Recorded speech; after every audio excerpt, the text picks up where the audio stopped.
Hi, my name is Lucas Salas. I'm an architect specialist in lighting design, and I'm really happy to have had the opportunity to create the unexpected with Bolon here in IHO in Mexico City.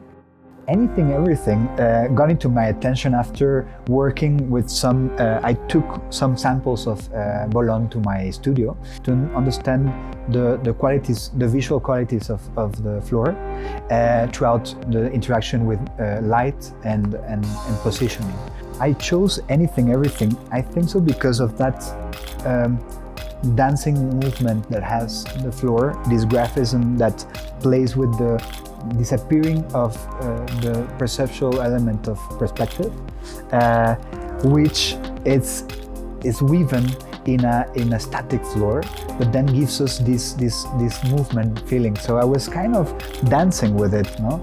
And so I got into it not only because of that, but mainly because it was also the green color, right? I think it got into my attention because of reflecting this primary color of light, and that is also surrounded everywhere in nature, and that is in the spectrum of visible, is in the middle part of the spectrum.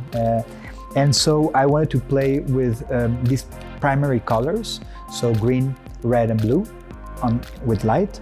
What we created was this space that I wanted to call it the void of time.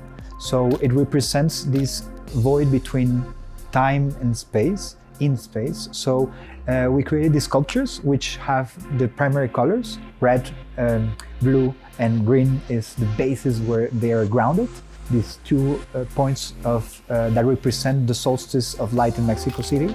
So one is the blue, which represents the incidence of the natural light, how high the sun comes, that is 47 degrees to our zenith in winter.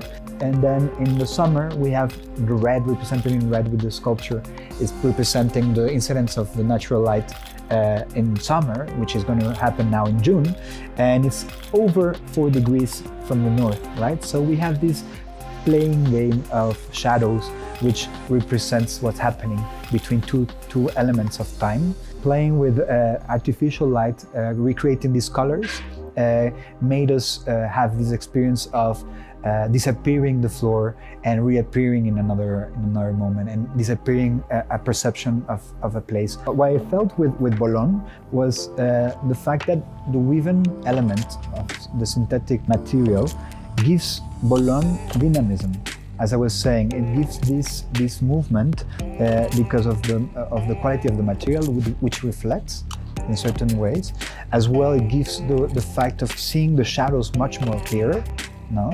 So it makes us feel that it's part of the ground. But then it has this other element, which is the graphism, no? How it plays in its different collections. And I think it's a floor which interacts with the movement in a space. And I think that element of movement is an element of time that architecture should work with. I would recommend to use Bolon as this movement element, this dancing element of space.